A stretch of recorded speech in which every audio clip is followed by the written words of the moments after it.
In today's video, I'm going to show you guys how to get an SS Murcielago in a Rise crossover. But before I go and do that, would you guys like yourself a chance to win a free Game Pass? All you need to do is drop a like and subscribe to the channel with notifications on and comment your Roblox username down below. I go in multiple Game Passes every week. Anyway, guys, without further ado, let's get on with the video. The first thing you need to do is actually find where the dungeon has spawned in Face Seal. If you are trying to go ahead and get the boss from Face Seal, which we do not know, it's Murcielago, but I'm assuming as you clicked on this video, you're a pretty good instinct. Anyway, once you've found the dungeon, you need to make your way over to it. Now, this way you can do something quite important. You want to go ahead and click create on the dungeon.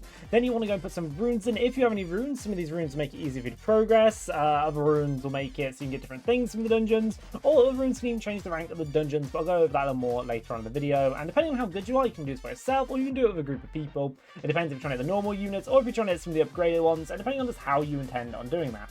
So anyway, now that you're loading in to the dungeon, we'll make our way into this. I'm going to show you guys the best route to clear it. This dungeon isn't super easy. I actually don't think I've even played this dungeon. Wait, I actually have never played this dungeon there, so it seems to be a very open one. The boss is about a few trillion HP. On the bosses, the normal NPCs are in the trillions. This is a very new dungeon. I actually don't think I've ever seen this one before.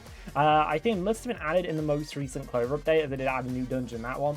It's a very, very big dungeon, and probably isn't the best dungeon to honestly go get, as there is the ones to get. Of course, if you are trying to get all the units from this place, make sure to rise them. If not, destroy them, as you can get some decent rewards from destroying units in dungeons, other than just getting the stuff from the boss. But you can go ahead and get some nice powder dust from doing dungeons like this. Also, chance you get some ruins as well. And where's the next room spawn? I actually have no clue about this dungeon right now. I do feel a little bit lost. But as soon as I find the next room, I'll get to the next part of the video. And okay, this door opens just over here. Okay, that makes that a little bit easier to go and follow. But anyway, if you're trying to work out how to get the boss in SS, you can either do an S-rank dungeon and get lucky. It's a 1 in 50 chance of when you beat the boss in an S-rank dungeon and manage to rise it to the 1 in 50 from it being a rise. That'll go ahead and become an SS one, or you can get one of each different rarities. So that's the reason you'll do dungeons like the one I'm doing right now, for the chance to get it. This dungeon is quite strong, so having weapons that are actually able to do enough damage to one-shot these guys is pretty low. So you're going to be doing all your units, all your damage at least off units, and for this, at least for this dungeon I've worked out, all the doors are basically, they just open up, you know. I'm not sure how big it is. Of course, you want smaller rooms, preferably. I don't know if this place offers smaller rooms, but the rooms can be the size of 2. It's actually just such a big dungeon, so it'll take a lot longer to clear than normal dungeons will. But it's all good, because you want to try and do it as fast as possible, so you can get that extra clear on the dungeon. Always try and do everything in a one straight path as well. You don't really want to do circles around the dungeon. Having auto attack on will help you out so much if you have enough to buy that Game Pass. I would definitely recommend doing it, as it's purely how fast can you clear the dungeon. That is going to help you out so much in this. It's also, you have to be really careful that you don't miss any. For example, I'm quite new to this dungeon, so I don't know the exact points they spawn. If you do want to make some videos about how to speedrun certain dungeons, though, I'll be more than happy to do that. Such as I think if I actually... No, I'm pretty sure this is just a really long dungeon to do.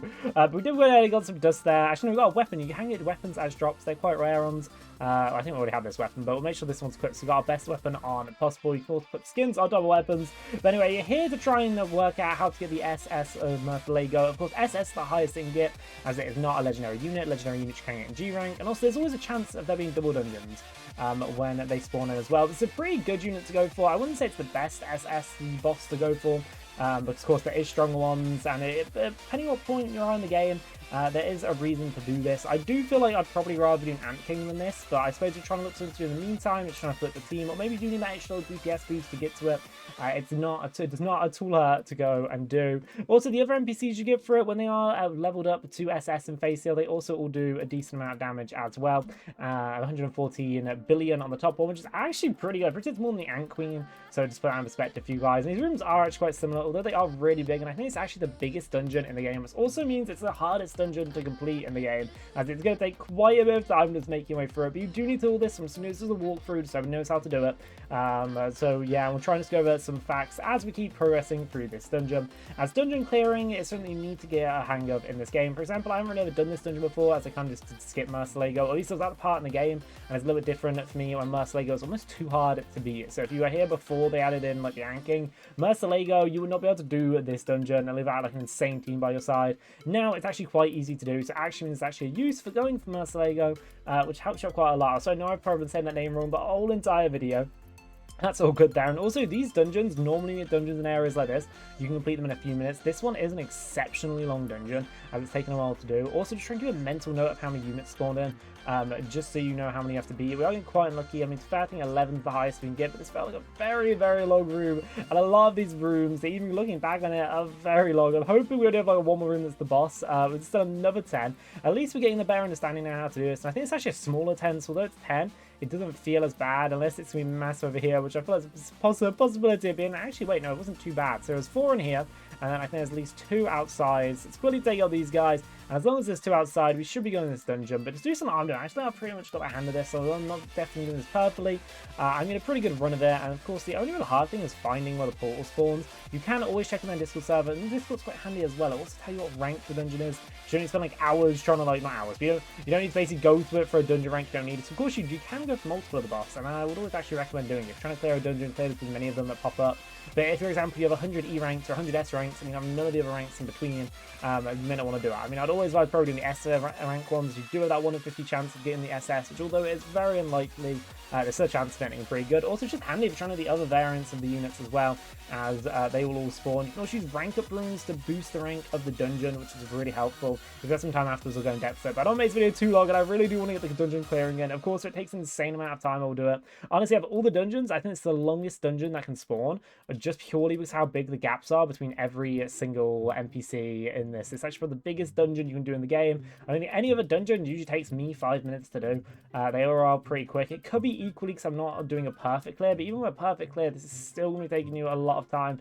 We could be getting unlucky as well, but it's not a massive luck boost and knowing just how many different rooms there are. And there's still 10 more to go take out. I'm hoping we're at the boss soon after this. I do want to get at least one complete walkthrough in this video, like I mentioned before. So I don't just want to spend ages going and show you guys how to get the boss and not really give you guys an actual in-depth way of doing it. Also, all these are actually, I think, was this a B rank dungeon or was it an A rank dungeon? They were definitely not too strong, and they will be strong on this when you are trying to do the S rank one. So do keep that in mind. You are going to need some decent units to do this. You'll probably need an Ant King or something. No, I'm going to say an Ant King, but still some high DPS already on your team, as these have quite a lot. Or you can just do it with a team. Anyway, here is the boss. Has 1.25 QA health. So honestly, it's a very hard one to get. Even with my team of 20 trillion, I can't really clear it. So honestly, I would recommend I've already had an Ant King if you intend to do this, and maybe you're just trying to fill up an extra spot in some spare time. Maybe you're doing it for collection, or maybe doing a group of people. The only real reason I'd probably end up doing this dungeon. But anyway, we're about to go clear it, and we should be able to get the boss. Like I said, this isn't even the strongest one. I think it goes even higher when we do the highest rarity for this dungeon. Every 3 hours there is a S dungeon that'll appear. So that'd be quite helpful. Of course, there's no guarantee that it'll be for this area. It's completely randomated what spawns. And actually, wow, I'm so shocked on just how much health this boss has and how hard it is to beat. Of course, this is the team I am beating this boss for, so it's probably one of the less desirable bosses to go from the game. Like I said, but it's for the collection, or you just want an extra strong unit on your team. It doesn't hurt to take it out, and hopefully we manage to rise. It'd be quite nice if we can. And then the NPC is gone there. We'll have rise, and we are first trying to rise, which is actually really rare. And I don't think I have many Murcielagos. That's a B rank one as well, so it'll be a lot stronger when you are doing an S rank one. Anyway, though, you don't need to wait for time to spend. You just get leave in the top right corner of the screen, so make sure it's not a double dungeon at first. Get out of that dungeon as fast as possible, and then you want to go to the merging machine in Leveling City. You can also, there's another few little handy tricks, but I'll first go and show you something that I'll tell you a really important trick at the end of the video. But hey, here's the merge machine, which for some reason I spawned in the weapons machine. I double spawned in the weapons machine, but the merge machine is just here at Leveling City. You can go up to the Shadow Upgrader, put 1 of each rarity in there, and yeah, you can merge it all up to an SS1, or you can get lucky when being an S rank dungeon. Also, I would always recommend setting your spawn at the dungeon you are doing or the area you're doing. So if you go over to Face Hill really quickly, and if you don't know how to set your spawn, it's very obvious to do. Or at least you play the game before it's obvious to do. I can understand maybe if you haven't played it a ton, but I'm assuming if you are taking on bosses in Face Hill, you're not a super noob at the game. There's no hate towards anyone. That's just saying, like, I'm assuming that you definitely have a good understanding, but on some very off chance you mixed it, which is all good. Or you just want the location, or maybe you're just watching this video before you're actually ready for Face Hill, and you're trying to get prepared how to progress through the game. If you are looking for submarine, they're usually around the corners of the maps. Here's the one just here. I say submarine, it's actually a spaceship. You just go for this and you click set spawn, and bada bing, bada bong, you're done. Anyway, guys, I found this video useful. I hope you enjoyed this video. If you are looking at your final stats for the unit, I'll show them up on the screen just now. So I do want to make sure you guys do get a showcase. I don't actually have an SS Murcielago on my team. We'll show you an S1 to begin with. We're looking at 35 for an S1. We'll actually show you an A1 as well. Won't bother about going rarities lower than that. And then for SS, you are looking at about this much damage. It's not crazy, it's not the worst. Anyways, I hope you enjoyed the video. See you next one. Have a good one. Bye!